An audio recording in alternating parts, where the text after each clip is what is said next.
ETF index mutual funds నేర్చుకుని stock మార్కెట్లో రాణించాలనుకుంటున్నారా? వెంటనే ఈ నెంబర్కి కాల్ చేయండి.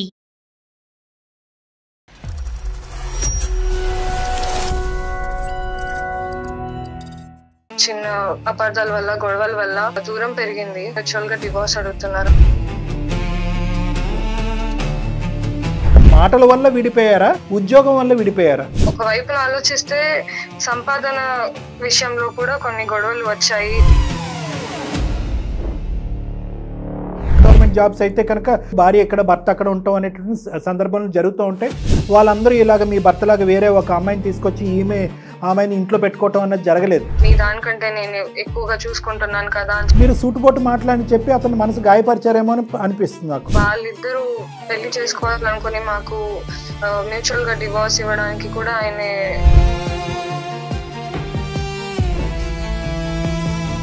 మనసుకు గాయపరిచేటటువంటి విధంగా మాట్లాడటం అనేది తప్పైతే కనుక అతను చేసినటువంటి పని తప్పున్నారా? నేను పాపను చూసుకుంటాను, నేను నా జీవితం నేను చూసుకుంటానని మాట్లాడుతున్నాడు. మరి ఇరువైపు పెద్దలకు తెలుసా అతని ప్రవర్తన ఇలా ఉందని?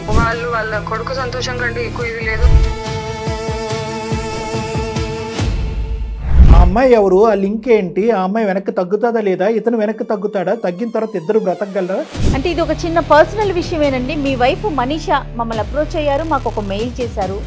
తనతో మాట్లాడాల్సిన అవసరం నాకు లేదు. అనుకుపోయిందా నీ బతికెంత తను మాట్లాడే పద్ధతి చాలా వరస్ట్ సార్. అయితే అసలు నాకు అవసరం లేదు సార్. ఇప్పుడు వేరే స్త్రీని మీ జీవితంలోకి రప్పించుకోవటం అనేది ఎంతవరకు సమర్థించేటటువంటి అంశం, మరి దాని సంగతి చెప్పండి. ఇప్పుడు ఈమె నాకు వద్దని సార్. గవర్నమెంట్ జాబ్ వచ్చిందని పొగరు చాలా చూపిస్తుంది మేడం. మీరు ఇంకొక అమ్మాయితో రిలేషన్ పెట్టుకోవటం లేదా ఈవిడికి డివోర్స్ ఇవ్వటం, మరి మధ్యలో ఉన్న పాప సంగతి ఏంటండి?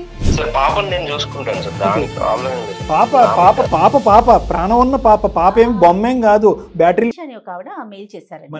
మనీషా వైఫ్ అండ్ హస్బెండ్ ఇష్యూనేనండి యాజ్ యూజువల్. కానీ అది ఎలా అంటే ఇది నిజంగా నేను ఎప్పుడు చెప్తూ ఉంటాను, నాకు అట్లా అనిపిస్తుందేమో, మీ దాకా తీసుకొస్తే మీకు కూడా అట్లా అనిపిస్తుందేమో. చిన్న చిన్న విషయాలకి ఎక్కడికో వెళ్ళిపోతున్నారు, ఏదో ఆలోచించుకుంటున్నారు, ఇండివిజువాలిటీ ఎక్కువైపోవటం, ఈగోలకి పోవటం, కాస్తైనా కాంప్రమైజ్ లేకపోవటం, హక్కుల గురించి మాట్లాడటం, బాధ్యతలు మర్చిపోవటం, జీవితాల్లో కండిషన్స్ పెట్టడం. అవును మేడం. దాంతో రిలేషన్ బ్రేక్ చేసుకోవటానికి కూడా ఏం వెనకాడట్లేదండి. అయ్యో కూర్చుందామా, మాట్లాడుకుందామా, సార్ట్అవుట్ చేసుకుందామా, లేదా అమ్మ వాళ్ళకి పెద్దవాళ్ళకి చెప్పుకుందామా, ఉండట్లా ఓన్ డెసిషన్స్ తీసేసుకుంటున్నారు. మెయిల్ చేసింది ఆవిడ, నాకు అదొకటి హ్యాపీగా అనిపించింది. సో ఒకసారి మనీషాతో మీతో మాట్లాడిపిస్తానండి. కాల్ చేసేయమంటారా? చేయండి మేడం.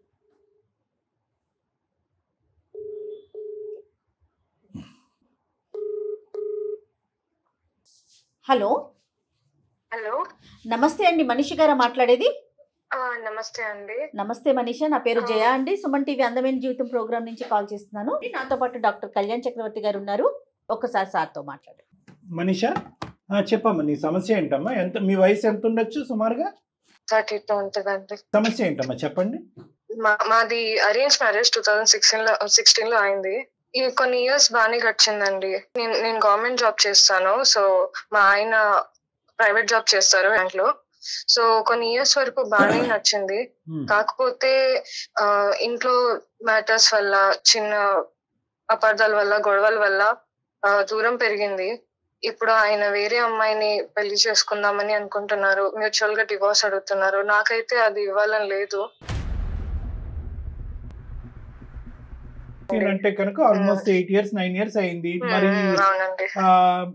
పిల్లలమ్మా? ఒక పాప అండి, 4 years ఉంటది పాపకి. అమ్మ వాళ్ళతోనే ఉంటది పాప. తన బ్యాంక్ ఎక్కడ? ఆయన ఉప్పల్లో చేస్తారండి. ఉప్పల్లో. ఓ, మరి ఎలాగమ్మా, ఎక్కడ ఉంటున్నారు మరి? మీరిద్దరు కలిసి ఉంటారా? లేదండి, ఆయన వర్క్ అక్కడే కాబట్టి ఆయన అక్కడే ఉంటారు ఉప్పల్లో. కాకపోతే నాకు రావడం పోవడం ఇబ్బంది అని చెప్పేసి నేను ఇక్కడ చేస్తున్నాను. పాప మా అమ్మ వాళ్ళతో ఉంటది. సో ముగ్గురు 3 చోట్ల ఉన్నారు. అవునండి. కాదండి, వీకెండ్స్ కలవటం కానీ అట్లీస్ట్ ఇప్పుడు, ఎందుకంటే సిటీనే కదా, అట్లా ఏమైనా ప్లాన్ చేసుకున్నారా మరి ఇప్పటి వరకు ఎప్పుడైనా? లేదండి, ఒకప్పుడు బానే ఉండేది. కాకపోతే కొంచెం వర్క్ వల్ల లైక్ టైం కుదిరి రాలేదు మాకు.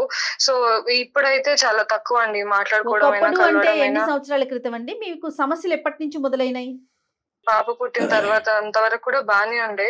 కాకపోతే నేను టైం ఇవ్వకపోవడం వల్ల ఒక వైపున ఆలోచిస్తే నాది కూడా తక్కువ అని చెప్పాలి. ఎందుకంటే నేను టైం ఇవ్వలేకపోవడం వల్ల, వర్క్ స్ట్రెస్ వల్ల, అండ్ కొంచెం ఆయన ప్రైవేట్ జాబ్, నాది గవర్నమెంట్ జాబ్. జాబ్ అనేది మీకు పెళ్లి తర్వాత వచ్చిందమ్మా, పెళ్లికి ముందే వచ్చిందా? మ్యారేజ్ కి ముందు నుంచి నేను కాంపిటేటివ్ ఎగ్జామ్స్ కి ప్రిపేర్ అవుతుంది. సో ఈయన మ్యారేజ్ అయిన తర్వాత ఈయన హెల్ప్ తోని నేను ఇంకా ఎగ్జామ్స్ కి ప్రొసీడ్ అవ్వడం కూడా, చదువుకోవడం ఫర్దర్ గా, అండ్ జాబ్ రావడం కూడా జరిగింది. అంటే అతను అంటే ఎంకరేజ్మెంట్ అంటే అతను ప్రోత్సాహం అమ్మా? అంటే ఫైనాన్షియల్ ప్రోత్సాహం లేదంటే పాప పుట్టిన తర్వాత కూడా పాపను చూసుకోవటం, ఎత్తుకోవటం, తినిపించడం ఇవన్నీ జరిగినాయా ఆ విధంగా? లేదు అండి, యాక్చువల్ గా అయితే మ్యారేజ్ అయిన తర్వాత చాలా బాగానే చూసుకున్నారు. ఆయన సంపాదన మీదే అంతా నడిచేది. నాకు జాబ్ వచ్చేంత వరకు కూడా ఇంట్లో అన్నిటికీ ఆయనే చూసుకున్నారు, అంతా బాగానే నడిచింది. నాకు జాబ్ వచ్చిన తర్వాతే ఈ కొంచెం టైం తర్వాతే ఈ గొడవలన్నీ కూడా మొదలయ్యాయి. అదే జాబ్ వచ్చాకే గొడవలు మొదలైనమ్మా, కానీ గొడవలకు కారణం ఏంటమ్మా?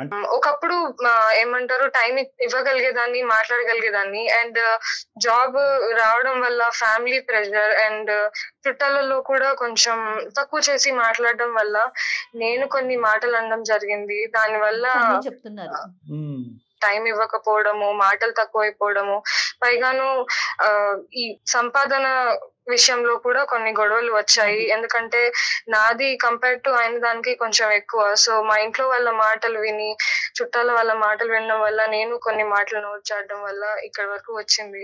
ఒక కారణం మా అమ్మ వాళ్ళ దగ్గర ఉంచడం కారణం కూడా ఉంది. ఎందుకు అంటే వాళ్ళ అమ్మ వాళ్ళు అంతగా చూసుకోలేరు అండ్ పాప ఒక్కటి అక్కడ ఎలా ఉంటుందో అని చెప్పేసి నేను మా అమ్మ వాళ్ళ దగ్గర ఉంచాను. ఎందుకంటే ఆయన కూడా ఇంట్లో ఉండరు, వర్క్ వెళ్ళిపోతారు, నేను ఇక్కడ దూరం వచ్చి ఉంటున్నాను కదా, వాళ్ళు చూసుకోలేరు అని చెప్పి. కానీ ఒకటమ్మా నేను అనేది ఏంటంటే, ఒకప్పుడు మీరు వికారాబాద్ లో ఉంటూ మీరు వీకెండ్స్ లో కానీ ఇంకో టైంలో కానీ అవకాశం ఉన్నప్పుడల్లా వస్తూ మీరు ఈ మాటలు ఏవైతే కనుక నలుగురు ఎదుర్కొంటా అన్నటువంటి మాటలు అనకుండా ఉండుంటే కనుక ఈరోజు మీ పరిస్థితి ఇలా ఉండేది కాదా అని నేను అనేది ఏంటంటే, మాటల వల్ల విడిపోయారా, ఉద్యోగం వల్ల విడిపోయారా? ఉద్యోగం వచ్చిన తర్వాత ఈ మాటలు అనేవి అయితే వచ్చాయి కదా, దాని వల్లే ఇంత దూరం వరకు వచ్చిందని నేను చెప్తున్నాను. ఎందుకంటే ఆ సమయంలో ఉన్న సిచ్యువేషన్ లో నేను నా నలుగురి మాటలు పట్టించుకోకుండా ఉండి ఆయనని అలా అనకపోయి ఉంటే అంటే ఒక నిమిషం మనీషా, నేను ఈ ఒక్క పాయింట్ ఎందుకు అన్నానంటే కనుక, ఈ రోజు మీరు మాట్లాడేటటువంటి ఈ సందర్భం సిచ్యువేషన్ సహజ సిద్ధంగా చాలా మంది ఉన్నారు. గవర్నమెంట్ ఉద్యోగం ఒక చోట అయితే కనుక private with in the state, కొంతమంది అయితే సెంట్రల్ గవర్నమెంట్ జాబ్స్ అయితే కనుక వాళ్ళు వేరే స్టేట్లో ఉంటాము, భార్య ఎక్కడ భర్త అక్కడ ఉంటాం అనేటువంటి సందర్భాలు జరుగుతూ ఉంటాయి.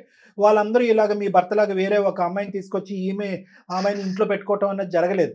ఇక్కడ ఏంటంటే బహుశా అతనికి కలిగినటువంటి మెయిన్ బాధ ఏంటంటే, నేను ఇంత కష్టపడి నిన్ను ఈ స్థాయి వరకు తీసుకొచ్చి నీ ఉద్యోగం వచ్చేంత వరకు నిన్ను ప్రోత్సహించి పెళ్లి కాకముందు రానటువంటి ఒక అవకాశాన్ని నేను విన్నట్టు ఉంటూ నీకు వచ్చేటటువంటి విధంగా తోడ్పడితే కనుక, వచ్చిన తర్వాత మీరు అనుకున్నటువంటి మాటలు అన్నారనేదే ప్రధానమైన అంశంగా నేను అనుకుంటున్నాను. మీరేమంటారు? మీరు సూటుపోటు మాటలని చెప్పి అతను మనసు గాయపరిచారేమో అని అనిపిస్తుంది నాకు. చాలా సార్లు అడిగాను, వదిలేసి ఇక్కడ వచ్చి ఉండండి, నేను సంపాదిస్తున్నాను కదా, కంపేర్ టు మీ దానికంటే నేను ఎక్కువగా చూసుకుంటున్నాను కదా అని చెప్పేసి కొన్ని మాటలు అన్నాను. అనకుండా ఉండాల్సిందేమో, కానీ ఇప్పుడు అదే విషయం ఇంత దాకా వస్తుందని నేను అనుకోలేదండి. మరి మీరు రియలైజ్ అవుతున్నారు ఇప్పుడు, నేను అన్నాను అనకుండా ఉండుంటే బాగుండేదని. ఇదే మాట ఆయనకి చెప్పారు ఎప్పుడైనా? ఇప్పటికే చాలా లేట్ అయిపోయింది. ఆయన వేరే అమ్మాయిని ఇష్టపడ్డము, వాళ్ళిద్దరూ పెళ్లి చేసుకోవాలనుకుని మాకు మ్యూచువల్ గా డివోర్స్ ఇవ్వడానికి కూడా ఆయన సో కానీ నాకేంటంటే నేను రియలైజ్ అయ్యాను ఆ టైంలో అలా మాట్లాడున్నాను. కానీ ఆ ఒక విషయము ఆయన్ని దూరం చేసుకునేదాకా వస్తది అంటే నేను తీసుకోలేనండి. అమ్మ ఒకటి ఇక్కడ మీరు మాట్లాడటం అంటే మనసుకు గాయపరిచేటటువంటి విధంగా మాట్లాడటం అనేది తప్పైతే కనుక, అతను చేసినటువంటి పని తప్పున్నారా? ఒక భార్య కొన్ని మాట్లాంటది, ఒక భర్త కొన్ని మాట్లాంటాడు. అన్నంత మాత్రాన ఒక పెళ్లికి భార్యాభర్తలుగా దూరం అయిపోయి ఈ స్థానంలో వేరే వాళ్ళని కూర్చోబెడతాను ఆవిడ భార్య అంటే కనుక అది తప్పు. అందుగురించి నేను ఏమన్నాను, మీ తప్పు అయితే కనుక అతను చేసింది తప్పున్నారా, మీది రివర్సిబుల్. ఒక క్షమాపణ చెప్పి వెనక్కి తగ్గచ్చు. అతనిది ఆ అమ్మాయి ఎవరు, ఆ లింక్ ఏంటి, ఆ అమ్మాయి వెనక్కి తగ్గుతుందా లేదా, ఇతను వెనక్కి తగ్గుతాడా, తగ్గిన తర్వాత ఇద్దరు బ్రతకగలరా, మీ ఇద్దరి యొక్క జీవితం అనేటటువంటిది ఒక నమ్మకమైనటువంటి ప్రయాణంగా ముందు కొనసాగగలదా? ఇన్ని సమస్యలు ఉన్నాయి. మరి పాప సంగతి ఏంటి? పాప గురించి అతనేమంటాడు? ఒకటే మాట అంటున్నాడు, పాపని నేను చూసుకుంటాను, నువ్వు నీకు దగ్గర అబ్బాయిని చూసుకొని వెళ్ళి పెళ్లి చేసుకో, నేను పాపని చూసుకుంటాను, నేను నా జీవితం నేను చూసుకుంటానని మాట్లాడుతున్నాడు. సో పాపను అతను చూసుకుంటాడు, వేరే అమ్మాయితో ఉంటాడు.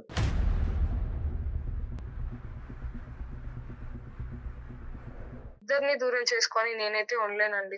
జరిగిందేదో జరిగిపోయింది అని చాలా సార్లు క్షమాపణ చెప్పడానికి ప్రయత్నించాను, కానీ ఆయన వినడానికి సిద్ధంగా లేడు. ఇప్పుడు ఎంతకాలం బట్టి మీరు దూరంగా ఉంటున్నారమ్మా? ఇది 1.5 సంవత్సరం అవుతుందండి. మరి ఇరువైపు పెద్దలకి తెలుసా అతని ప్రవర్తన ఇలా ఉందని? నేను చాలా సార్లు మాట్లాడడానికి చూసాను. వాళ్ళ కొడుకు సంతోషం కంటే ఎక్కువ ఇది లేదు, నువ్వు ఆ రోజు అన్ని మాటలు అనకుండా చేసి చూసావు అని చెప్పేసి, తప్పు నీదే అని చెప్పేసి అందరూ ఒకటైపోయి ఇప్పుడు నాకేం చేయాలో అర్థం కావట్లేదు. కాదమ్మా, ఇప్పుడు అతనైతే డివోర్స్ అంటున్నావు, డివోర్స్ అప్లికేషన్ పంపించాడా లేదంటే ఆ పదం వాడుతున్నాడా? ఉంటే చేసుకుందాం అన్నట్టు ఆయన జస్ట్ ప్రస్తావన తీసుకొచ్చాడు, ఇంకా అప్లికేషన్ నోట్ అవన్నీ ఇంకా ఏం రాలేదు. కాకపోతే అంత దూరం దాకా వెళ్ళకూడదు అని చెప్పేసి అంతకు ముందే నేను మీకు మెయిల్ చేయడం అనేది జరిగింది. ఓకేనమ్మా, మెయిల్ పంపించావు. ఎవరమ్మా ఈ అమ్మాయి? అతను ప్రేమించి ఏదో వాళ్ళ రిలేషన్షిప్ లో ఉన్న అమ్మాయి ఎవరు? ఆవిడ అతనితో పాటు వర్క్ చేసే అమ్మాయిని విన్నాను, కానీ పూర్తిగా నాకు ఏవి వివరాలు తెలియదు. అమ్మాయికి పెళ్లి అయిందా లేదా అనేది కూడా తెలీదా మీకు? లేదు, నేను ఒక విషయం అయితే తెలిసినంత వరకు అంటే ఆ అమ్మాయికి పెళ్లి అవ్వలేదు అని విన్నాను, ఇష్టపడుతున్నాడు అని మాత్రం విన్నాను. కానీ అది ఎంతవరకు నడిచింది, ఆ అమ్మాయి ఏంటి అని చెప్పేసి నాకు ఎప్పుడు అంత వివరంగా నేను ఆయనతో మాట్లాడలేదు. ఒకటే మాట చెప్పారు, నేను ఒక అమ్మాయిని ఇష్టపడుతున్నాను, పెళ్లి చేసుకుందాం అనుకుంటున్నాను, నువ్వు వెళ్ళి నీ దారి నువ్వు చూసుకో, పాప నేను చూసుకుంటా, సంతోషంగా ఉంటా అని చెప్పేసి ఒకే మాట చెప్పేసి ఉన్నాడు. ఇప్పుడు అమ్మాయితో పాటు ఇతను కలిసి ఉంటున్నాడా మీరు వికారాబాద్ నుంచి రానటువంటి టైంలో? లేదండి, అవి ఏవి నాకు వివరాలు తెలీదు.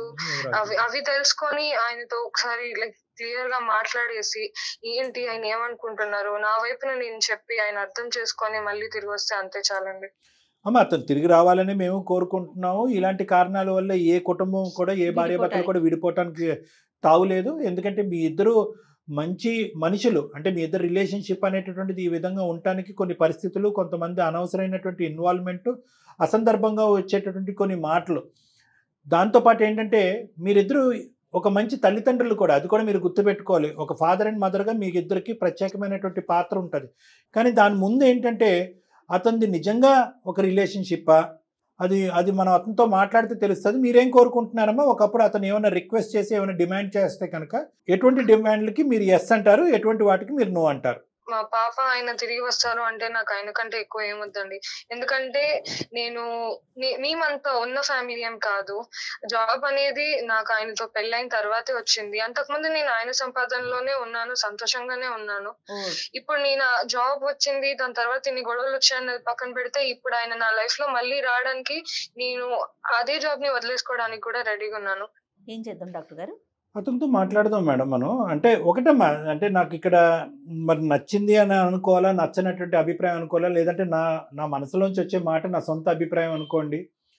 ఈరోజు మీ ఉద్యోగం అనేటటువంటిది మీ జీవితానికి ఒక సింబల్. ఈరోజు ఇప్పటికీ కూడా మీ హస్బెండ్ మాట్లాడి ఫోన్ పెట్టేసిన తర్వాత కూడా నేను ఒకటే అంటాను, ఇక్కడ మీరు వికారాబాద్లో ఉండటం వల్ల, ఉద్యోగం చేయటం వల్ల వచ్చినటువంటి సమస్య కాదు ఇది. మనిషి అనేటటువంటి వ్యక్తికి ఏ స్థాయి వరకు ఎదిగినా కూడా మీరు at the end of the day ఒక పరిధిలో మాట్లాడేటటువంటి అలవాటు, ఒక పరిధిలో ప్రవర్తించేటటువంటి ఆలోచన, ఈ కుటుంబానికి తగినట్టుగా ఒక తల్లి పాత్ర, ఒక భార్య పాత్ర కూడా సమపాలల్లో పోషించినట్టుగా అయితే కనుక ఈ సమస్య రాదు. I don't think so. అప్పుడు ఇప్పుడు ఇందాక మీరు అన్నారు, ఎప్పుడన్నా మీ ఆయన గారు నీ చేత ఉద్యోగం మానే అనే మాట అన్నాడా అంటే కనుక లేదండి అని అంటున్నారు. ఈరోజు మీరే ముందుకొచ్చి ఉద్యోగం వల్లే సమస్య అయితే కనుక ఉద్యోగం మానేస్తాను అని అంటున్నారు. అది కాదు, ఉద్యోగం వల్ల వచ్చినటువంటి సమస్య కంటే మీరు అన్నటువంటి మాటల వల్ల వచ్చే సమస్య. కాబట్టి మీ ఉద్యోగం అనేటటువంటిది మీ కష్టానికి ఒక ప్రతిఫలం, మీకంటూ ఒక ఐడెంటిటీ, మీకంటూ ఒక రికగ్నిషన్. ఆ విషయంలో కాంప్రమైజ్ అవ్వకూడదు మీరు అనేటటువంటిది నా అభిప్రాయం. అతను ఏం కోరుకుంటాడు అనేది మనం ఒకసారి మాట్లాడదాం, కానీ దయచేసి మీ ఐడెంటిటీని, మీ వ్యక్తిత్వాన్ని పోగొట్టుకోకండి. మరి ఒకసారి లైన్ అంటే ఆయనకి కాన్ఫరెన్స్ లోకి తీసుకుంటారండి మీరు? లేదు మేడం, నేను మీకు షేర్ చేస్తాను నంబర్, ఒకసారి మీరు మాట్లాడదాం. నాకు పంపించండి. అతని పేరేంటమ్మా? సాగర్ అండి. సాగర్ గారు. ఓకే, సాగర్ మనీషా. ఓకేనమ్మా, తప్పకుండా.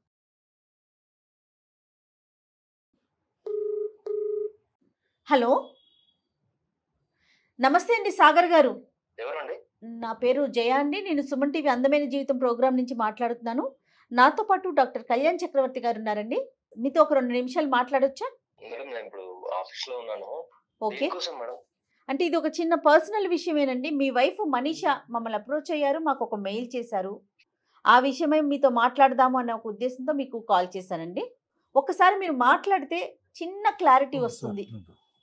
ఏమాత్రం అవకాశం ఉన్నా ఒక 5 minutes టైం ఇవ్వండి. అంటే మీ పర్సనల్ విషయం మేము మాట్లాడటం కరెక్ట్ కాదు, కానీ తను మమ్మల్ని అప్రోచ్ అయింది, మాకు మెయిల్ చేసింది. సో నాతో పాటు డాక్టర్ గారు కూడా ఉన్నారు. ఒక్క 5 minutes మాట్లాడగలుగుతారా? ఒక 1 second మేడం, నేను Yeah. పక్కకి వెళ్తున్నాను. Right, thank you so much. Sagar గారు బయటకు వచ్చారండి, పర్వాలేదు, ప్రైవసీగా ఉన్నారా? వచ్చాను మేడం, కాకపోతే ఇది ఛానల్లో ఎందుకు మేడం ఈ పర్సనల్స్ అన్ని? అంటే ఇది ఒక సమస్యలకి పరిష్కార వేదిక అండి సుమన్ టీవీ. అందులోనూ ముఖ్యంగా మా అందమైన జీవితం. నాతో పాటు ప్రొఫెషనల్ డాక్టర్ కళ్యాణ్ చక్రవర్తి గారు ఉన్నారండి. సార్ ఒక్కసారి. సాగర్ గారు నమస్తే సార్. నమస్తే. సార్, నాకు నమస్తే. తెలిసి మీరు ఇబ్బందికరమైనటువంటి పరిస్థితి, మీ కుటుంబం అనేటటువంటి అంశాన్ని ఈరోజు మనం పబ్లిక్గా ఒక ఫోన్ కాల్లో మాట్లాడుకునే పరిస్థితి వస్తుంది. కానీ అన్నీ కూడా ఈ దారి తప్ప ఇంకో దారి కనిపించలేదు. ఆవిడ మాట బట్టి మేమేమి నమ్మట్లేదండి. ఆవిడ కొన్ని విన్నాము, ఆలోచించాము, అవి కాస్త పక్కన పెట్టాము. వాస్తవానికి ఆవిడ కూడా ఇప్పుడు లైన్లోనే, ఒక్క నిమిషం సార్, ఆవిడ కూడా ఇక్కడ మనీషా గారు కూడా లైన్లో ఉన్నారు సార్. మీకు అది కూడా చెప్పాలి, ఎందుకంటే సీక్రెట్గా ఆవిడని బ్యాక్గ్రౌండ్లో పెట్టి మాట్లాడే ఉద్దేశం కాదు, ఇది కాన్ఫరెన్స్ కాల్. ఆవిడ కూడా బ్యాక్గ్రౌండ్లో కూడా ఉన్నారు, ఆవిడ కూడా మాట్లాడుతున్నారు. మనీషా గారు ఒక్క 2 నిమిషాలు మీ వారితో మాట్లాడిన తర్వాత అతను ఏం చెప్పాలి మాకు అనేది అతని వర్జన్ మేము వింటాం. తనతో మాట్లాడాల్సిన అవసరం నాకు లేదు సార్. మీరు ఇప్పుడు మాట్లాడుతున్నారు కదా, ఏదైనా ఉంటే Yeah, నేను yeah. మీతో మాట్లాడతాను. ఆబ్వియస్లీ తనకి ఆల్రెడీ నేను చెప్పాల్సింది మొత్తం చెప్పేశాను సార్. తను కావాలని చేసుకున్నది, తనని ఎంత బాగా చూసుకున్నానో ఆమెకు తెలుసు సార్. పర్ఫెక్ట్. ఆవిడ కూడా అదే చెప్పారు. కావాలంటే మీరు అడగండి. ఇంకా ఆవిడ కూడా అదే చెప్పారండి. మీకంటే బలంగా చెప్పారు, మీరు చాలా తేలిగ్గా చెప్పారు. నన్ను ప్రోత్సహించింది, నన్ను ముందుకు పంపించింది, నా కాళ్ళ మీద నన్ను నిలబెట్టి నాకంటూ ఒక ఐడెంటిటీ ఇచ్చాడు మా భర్త. ఎక్కడ కూడా నా భార్య ముందుకెళ్ళిపోతుంది, నా భార్య చదివేసుకుంటుంది అనేటటువంటి ఈర్ష్యాభావం. కానీ ఇప్పుడు మా ఇద్దరి మధ్యన ఇంత డిఫరెన్సెస్ ఆఫ్ ఒపీనియన్ వచ్చినా కూడా, నీ ఉద్యోగం వల్లే నీకు డిఫరెన్స్ ఆఫ్ ఒపీనియన్ వచ్చింది కాబట్టి నువ్వు ఉద్యోగం మానేసి ఇంట్లో కూర్చొనే మాట కూడా అతను నోటి వెంట రాలేదని చెప్పి మీ గురించి చాలా గొప్పగా అద్భుతంగా డిస్క్రైబ్ చేశారండి. పర్సనల్ గా తను మీకు ఏం చెప్పిందో నాకు తెలియదు. కాకపోతే మీరు ఏంటంటే చెప్పండి. నేను తనని ఎంత బాగా చూసుకున్నా అంటే, జస్ట్ మా మ్యారేజ్ వల్ల ఆమె ప్రిపరేషన్ అట్లా ఆగిపోయిందని అంటే, సరే మళ్ళీ తనకు ఒక గోల్ ఉంది, గవర్నమెంట్ జాబ్ అంటే ఇప్పుడున్న పరిస్థితుల్లో బతకడానికి ఎక్సలెంట్ ఒక అండి. రేస్ సరిపోవట్లేదు. సో సపోర్ట్ చేద్దామని చెప్పేసి నేను తనని ఇన్స్టిట్యూట్ లో జాయిన్ చేశాను, ఆర్టిస్ట్ క్లాసులలో.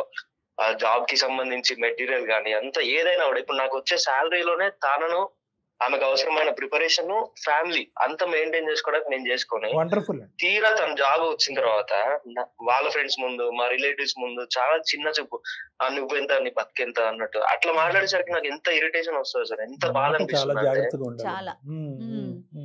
అంటే ఇప్పుడు అదొకటే కాదు సార్, ఇప్పుడు తను ఏంటంటే తను ఉన్న ప్లేస్ కి నేను వెళ్ళాలంట. ఇప్పుడు సరే అట్లా అని చెప్పి నేను కాంప్రమైజ్ అయినా కూడా పాప ఉంది, పాపని వాళ్ళ అమ్మ దగ్గర వదిలేయడము. తను సక్సెస్ఫుల్ అవ్వాలి అనే కోరికతోనే మీరు చేశారు.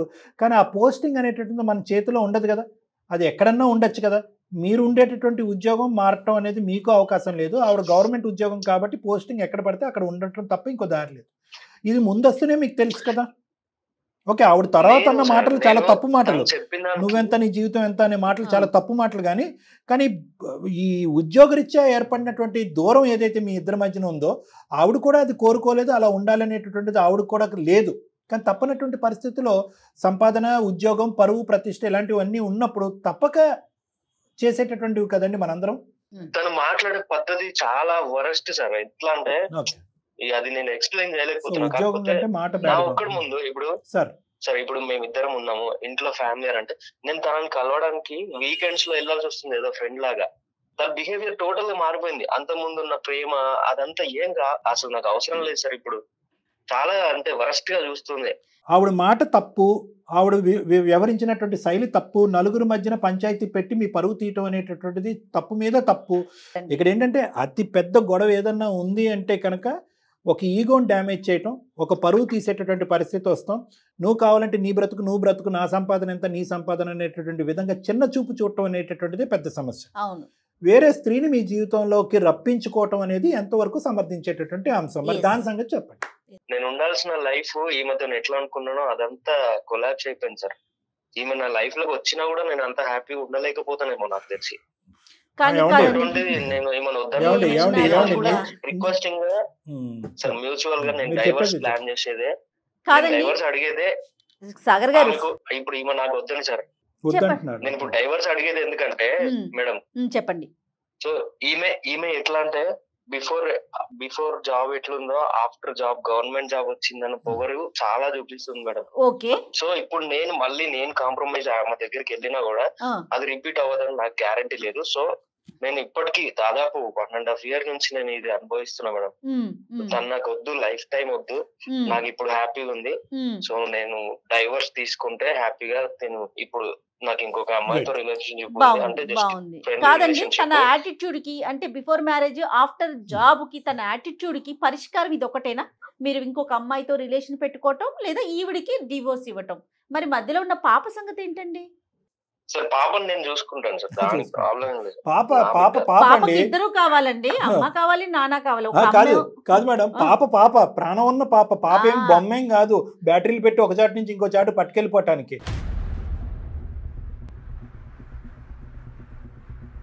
ఆ పాపకి అమ్మ మీరు పాప తరపున కూడా డెసిషన్ తీసేసుకుని ఈవిడ అమ్మ కాదు ఆవిడే అమ్మ అని చెప్పి ఇంట్రడ్యూస్ చేస్తారా మీరు?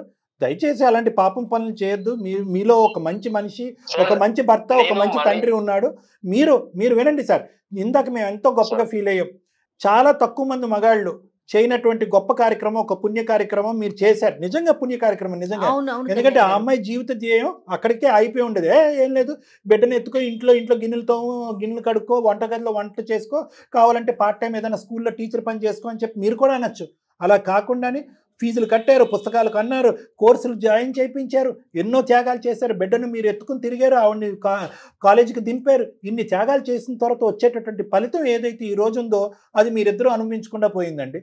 ఎవరికీ హ్యాపీనెస్ లేదు. ప్రేమ, గౌరవము, బాధ్యత లేకుండానే మీ వైఫ్ని, మనీషాని ఆ లెవెల్ వరకు మీరు తీసుకెళ్లారా?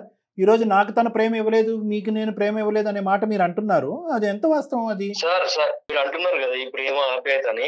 ఇన్ని రోజులు అయితే నేను ఏది మిస్ అవుతున్నానో ఈ లోన్లీనెస్ అంతా నాకు ఇప్పుడు ఈ అమ్మాయి, నేను పరిచయమైన అమ్మాయి అంటున్నా కదా, ఈమె దగ్గర నాకు దొరుకుతుంది సార్. ఇంకోటి ఏంటంటే మేమేదో బాగా చూసుకోలేదా సాగర్? నువ్వు మాట్లాడకు, నువ్వు మధ్యలో అసలు మాట్లాడకు. నేను సారా అడిగారు, సార్ చెప్తున్నా. నేను ఇది ఈమెతోనే ఏదో ఇల్లీగల్ రిలేషన్షిప్ అట్లా మెయింటైన్ చేయట్లేదు. జస్ట్ మ్యూచువల్ గా మేము మాట్లాడుకున్నాం. అది కూడా నేను డైవర్స్ తీసుకున్న తర్వాతనే ఆమెను పెళ్లి చేసుకుంటా. పాప గురించి కూడా నువ్వు ఇబ్బంది ఏం పడకు, నీకని బాగా చూసుకుంటుందని నమ్మకం నాకు ఆమె పైన ఉంది. విషయం పాపది కాదు సాగర్, నేను నిన్ను ఎప్పుడు ప్రేమగా చూసుకోలేదా? నా దగ్గర దొరికిన ప్రేమ తన దగ్గర దొరికిందని చెప్తున్నావే. నీకు తెలుస్తుంది కదా, నువ్వు ఇన్ని రోజులు బిఫోర్ జాబ్ కి ఎట్లున్నావో ఆఫ్టర్ జాబ్ అనేది నీకు అర్థమవుతుందా డిఫరెన్స్? ఒప్పుకుంటున్నా నేను చేసిన తప్పే. అలా అని చెప్పేసి వేరే అమ్మాయిని జీవితంలో తెస్తానంటే నేను ఎలా ఒప్పుకునేది? ఇంత దాకా వస్తుందని ముందే తెలిసి ఉంటే నేను ఎప్పుడు అన్ని వదిలేసుకొని వచ్చేసాను దాన్ని. నచ్చట్లేదు. సో మళ్ళీ ఒకసారి నేను సార్ వాళ్ళతో మాట్లాడతా, చెప్తాను. ఇప్పుడు తప్పు జరిగింది చెప్తున్నాను కదా. అలా కాదు, తను రిక్వెస్ట్ చేసే దాంట్లో కూడా ఒక వ్యాలిడిటీ ఉంది సాగర్. ప్లీజ్ మీరు దయచేసి అర్థం చేసుకోండి. కంప్లీట్గా మీరు చేసినటువంటి 8-9 సంవత్సరాల పాటు ప్రయాణం, మీ సాక్షిగా కన్నటువంటి ఒక బిడ్డకి మీరు ఇచ్చేటటువంటి మార్కులు 0, ఒక 0 మార్కులు ఇస్తారా? ఓకే, ఆవిడ పబ్లిక్గా ఎంబారెస్ చేసింది అనుకున్నటువంటి మాటలు. ఆ ఒక్క పరిస్థితి, ఆ క్షణికావేశంలో ఉన్నటువంటి ఈగోతో అన్నటువంటి కొన్ని మాటలకి 1కి 100 సార్లు క్షమాపణ చెప్పడానికి ఆవిడకి రెడీగా ఉంది. తను ఇష్టపూర్వకంగా వెళ్ళి చేసేటటువంటి ఉద్యోగాన్ని కూడా వదిలేసి ముందుకు రావడానికి తను రెడీగా ఉంది. ఇదంతా తీసి పక్కన పెట్టేసి 99% ఆఫ్ ద టైం మీ ఇద్దరి మధ్యన 9 years పాటు జరిగినటువంటి కార్యక్రమం గురించి మీరు మాట్లాడరే? సార్ తను నాకు కామ్ గా మంచిగా ఎక్స్ప్లెయిన్ చేయకుండా నేను అర్థం చేసుకుంటా సార్. కాకపోతే చెప్పేది ఒక పద్ధతి ఉంటుంది సార్. మీరు ఇప్పుడు మాట్లాడుతున్నారు, ఎంత బాగా చెప్తున్నారా, అట్లా తను నాకు చెప్పాల్సింది అంత డామినేషన్ వేలో ఫస్ట్ ఆఫ్ ఆల్. ఆయన సైకియాట్రిస్ట్ అండి సాగర్ గారు. ఎక్స్ట్రీమ్లీ సారీ నేను ఈ మాట అంటున్నందుకు. ఆయన డాక్టర్ అండి, ఆయన ఒక ప్రొఫెషనల్ డాక్టరు. ఆయన వృత్తే ఇది. ఆయన మాట్లాడేదానికి, నేను మాట్లాడేదానికి, మీరు మాట్లాడేదానికి, అలాగే మనీషా మాట్లాడేదానికి డిఫరెన్స్ ఉంటుంది కదా. అందుకని బంధాన్ని తెంచుకుంటామండి. ఆలోచించండి మీరు. అంటే నేను కూడా ఏదైనా ఎక్కువ మాట్లాడుంటే నేను సారీ మేడం. మీరు ఎక్కువ మాట్లాడారని చెప్పట్లా నేను అనేది. మనము మన వే ఆఫ్ ఫీలింగ్స్ ని కన్విన్స్ చేయడానికి డిఫరెంట్ వేస్ ఉంటాయండి. అందరం ఒకేలాగా ఎట్లా మాట్లాడతాము? ఇంకొక అంశం సాగర్ గారు, సహజంగా ఏంటంటే ఇటువంటి అంశాల్లో భార్యను ఇలా అన్నటువంటి మాటలు కానీ, భార్య ఇలా ప్రవర్తించిన సందర్భంలో భర్త వెళ్ళి వేరే స్త్రీతో ఉంటే కనుక మేము అగ్గిలం మీద గుగ్గిలమే అరుస్తూ ఉంటాం మేమిద్దరం.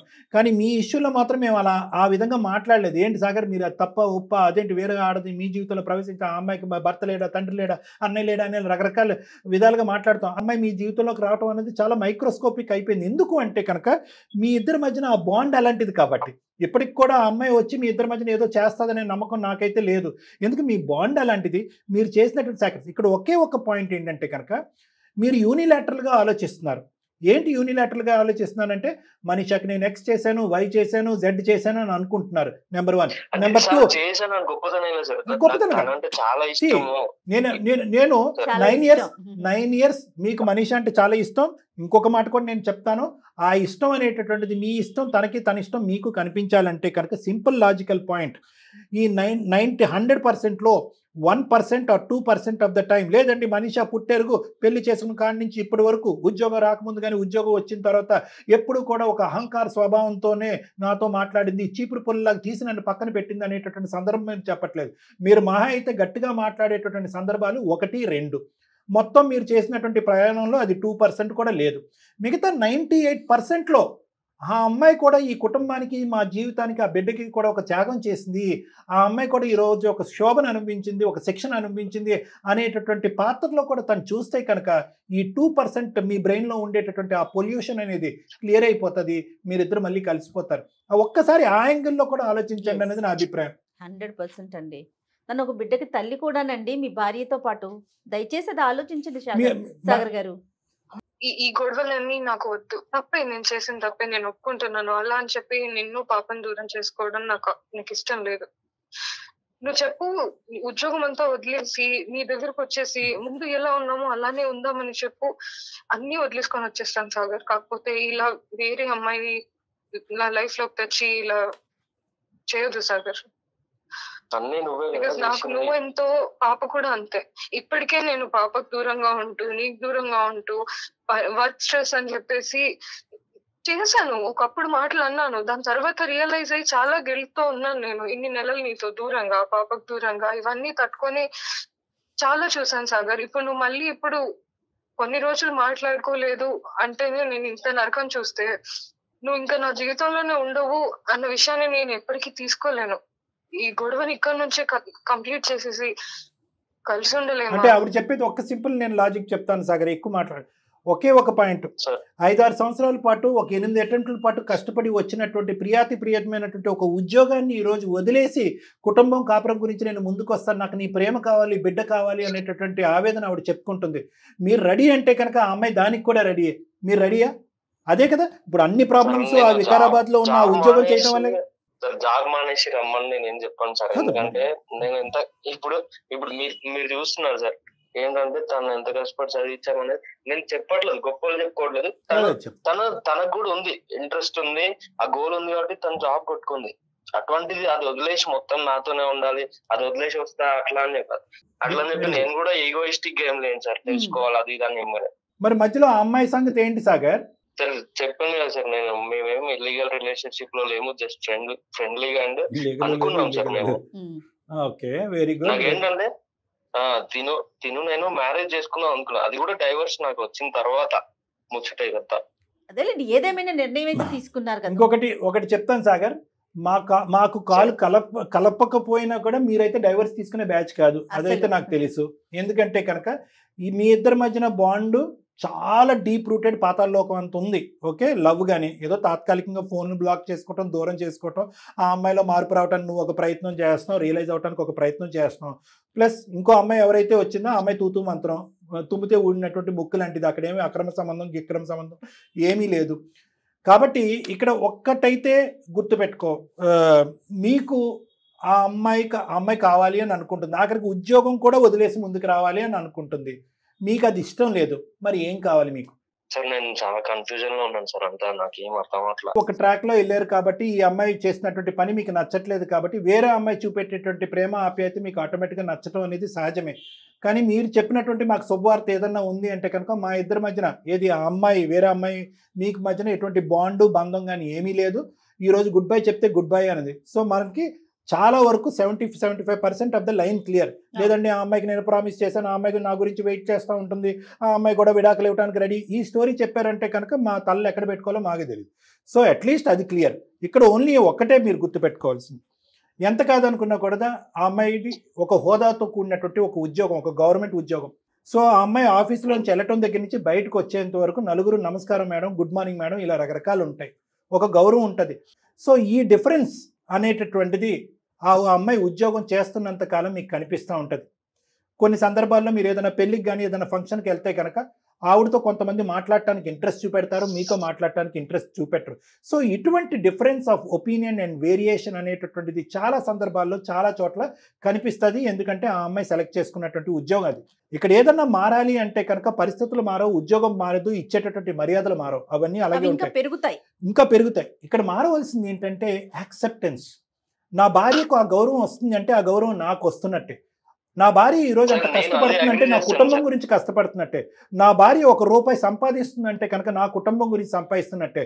నా భార్య నా బిడ్డను వదిలేసి వాళ్ళ అమ్మ ఇంట్లో పెట్టి అక్కడికి వెళ్ళి చేస్తుందంటే నేను చేసినటువంటి త్యాగం కంటే నా భార్య చేసేటటువంటి త్యాగం గొప్పది అని చెప్పి మీ యొక్క భార్య యొక్క షూస్లోకి వెళ్ళి మీరు కాసేపు ఆలోచించగలిగితే కనుక ఈ బంధం ఎప్పటికీ విడిపోదండి. ఇందాక నేను చెప్పాను కదా, మీరు మా దగ్గర రాకపోయినా కూడా మీరు డైవర్స్ ఇచ్చేటటువంటి కపుల్ అయితే కాదు. మీరు మీ ఇద్దరి మధ్యన ఉండేటటువంటిది నా మాటల కంటే మించినటువంటి మంత్రం ఏదన్నా ఉందంటే మీ బాండ్, అది చాలా విలువైనటువంటి బాండ్, దాన్ని నిలబెట్టుకోండి. దీంట్లో ఎటువంటి కన్ఫ్యూజన్ లేదు. ఈ ప్రౌడ్నెస్ అది ఇప్పుడు ఈమెకి వచ్చేది ఏదైతే అది ఇమ్మెచ్యూరిటీ వల్ల తెలియక మాట్లాడినట్టు నోట్ నుంచి నేను వినలేకపోతున్నా సార్, అది ప్రాబ్లం. ఏమండి ఆవిడ చెప్పింది ఇందాక, అది 2% ఆఫ్ ద ప్రాబ్లమే. అమాయకత్వంతో, తెలివి తక్కువతనంతో, లేదంటే అనాలోచితంతో, లేదంటే కోపంతో, క్షణికావేశంలో అన్నటువంటి 4 మాటలు అవి.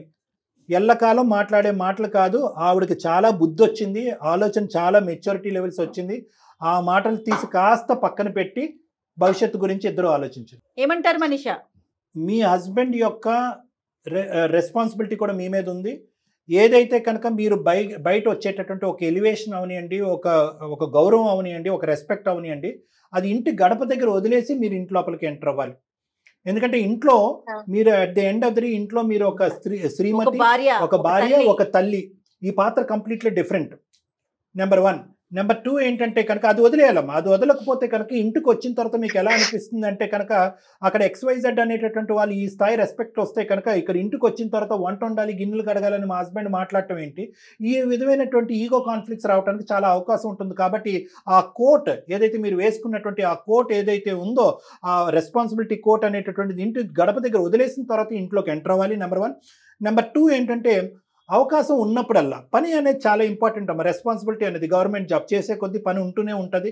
మీరు చేస్తూ ఉంటే కనుక నలుగురు చేయించుకుని ఉంటే ఉంటారా, ఆ పనిని విస్మరించమని నేను అనట్లేదు. అవకాశం ఉంటే కనుక ఎన్ని సందర్భాల్లో మీరు ఇక్కడికి రాగలిగితే అన్ని సందర్భాల్లో రావటం ఇంపార్టెంట్. ఒకటే చెప్దాం అనుకుంటున్నాను, జరిగినవన్నీ కూడా ఒక పాయింట్ ఆఫ్ టైమ్ లో అందరు నలుగురు మాటలు విని నేను మాటలు అన్నాను. అదంతా కూడా నేను ఇప్పుడు ఆయన అవన్నీ కూడా మనసులో పెట్టుకోకూడదని అనుకుంటున్నాను. క్షమాపణ అడుగుతున్నాను హార్ట్ఫుల్ గా. ఆయన లేనిది నాకు ఈ జాబ్ లేదు, ఫ్యామిలీ లేదు, ఏది లేదు. అంటే మనిషి అంటే చాలా అండి. సూపర్ అండి, చాలా హ్యాపీగా అనిపిస్తుంది. ఇంకొక విషయం అండి, ఆయన వల్ల జాబ్ రావటం వల్ల ఇప్పుడు రెస్పెక్ట్ ఇవ్వటం అది కూడా కరెక్ట్ కాదండి. ఆయన వల్ల వచ్చినా రాకపోయినా ఎలాంటి పొజిషన్ లో ఉన్నా ఒక భార్య, ఒక స్త్రీ, ఒక కూతురు, ఒక అమ్మ, ఒక అక్క, ఒక చెల్లి అండి. మనం దయచేసి అది ఆలోచించండి. ఆయన వల్ల నాకు జాబ్ వచ్చింది కాబట్టి నేను ఆయనకి రెస్పెక్ట్, అది కానే కాదండి. మీకు మేము చెప్పాలా చెప్పండి? మంచి పొజిషన్లో ఉన్నారు, మంచి జాబ్ చేస్తున్నారు, నలుగురికి చెప్పే దాంట్లో ఉన్నారు. ఈరోజు కళ్యాణ్ గారు చెప్పింది వింటే ఒక స్త్రీగా నాకు ఎంత ఆనందం అనిపించింది అంటే, చాలా పర్సనల్గా చెప్తున్నాను కళ్యాణ్ గారు, చాలా ఆనందం అనిపించిందండి. అది మళ్ళీ మాట్లాడతాను. సాగర్ చెప్పండి. సాగర్ మేడం, ఇది మనీషతో మాట్లాడతాను. నాకు అంటే నీ మీద లవ్ ఎంతో నీకు తెలుసు. కాకపోతే నువ్వు ఇప్పుడు ఎట్లయితే రియలైజ్ అయినావో అది కంటిన్యూగా నీ బిహేవియర్ లో మళ్ళీ ఏం తేడా రావద్దు అంటే నాకు హ్యాపీ నీతో ఉండడం. సో ఏదన్నా ఉంటే మళ్ళీ కలిసి మాట్లాడదాం. మనీషా, ఇంకా ఏమైనా డిఫరెన్స్ ఆఫ్ ఒపీనియన్ ఉంటే కనుక ఒకసారి వచ్చి నాతో మాట్లాడండి అమ్మా. Thank you sir. Okay Sagar, Manisha all the best అమ్మా. Thank you so much. కానీ మీరు మాట్లాడుకునేటప్పుడు అయిపోయిన నిన్నటి రోజు గురించి మాత్రం దయచేసి డిస్కస్ చేసుకోవద్దండి. రేపటి కోసం మాత్రమే. ఫ్యూచర్ గురించి, మీ పాప గురించి చక్కగా మాట్లాడుకోండి, హ్యాపీగా ఉండండి. ఆల్ ది బెస్ట్ అమ్మా. Thank you so much sir. God bless both of you. All the best. Take care. తను కన్ఫ్యూజన్ అంటే ఎక్కడికో వెళ్ళిపోతుంది, బంధం అయిపోయింది అనుకుంది కదా, తను క్లోజ్ అయింది అనుకునేసరికి తను అంటే ఆ హ్యాపీనెస్ లో తనకి అర్థం కావట్లేదు యాక్చువల్గా. కానీ చాలా మంచి విషయం చెప్పారండి. దీని ద్వారా ప్రేక్షకులందరూ కూడా తెలుసుకోవాల్సిన ఒక మంచి అద్భుతమైన విషయం. ఏ పొజిషన్లోనో ఉండేవండి మీరు అన్నట్లుగా ఒక పొజిషన్ లో ఉన్నప్పుడు ఆటోమేటిక్ గా క్లాపింగ్స్ ఎక్కువ అవుతాయి, ప్లీజింగ్స్ ఎక్కువ అవుతాయి, అవి అక్కడి వరకే ఎలివేషన్ వస్తుంది. నేను అందుకే నా కోట్ బయట వదిలేయాలి. ఆ పక్కన ఉన్న వాళ్ళు కూడా యాక్సెప్ట్ చేయాలి. ఓకే, తన పొజిషన్ కి తనకి ఇది వచ్చింది, సూపర్, అది నాకు కూడా ఒక గౌరవం అని తీసుకోవాలి. వీళ్ళు కూడా దాన్ని తలకెక్కించుకోకుండా ఉంటే, తలకెక్కించుకోవటం కరెక్ట్ పాయింట్. ముందు ఒక భార్య, ఒక స్త్రీ, ఇందాక తనకు కూడా అదే చెప్పానండి, ఇవన్నీ సేమ్ కదా, అవి ఎక్కడా మారవు కదా. అవునండి. చాలా థ్యాంక్స్, పర్మనెంట్ పోస్ట్. చాలా చాలా మంచి మాటలు చెప్పారు. థ్యాంక్ యూ సో మచ్ అండి. నమస్తే.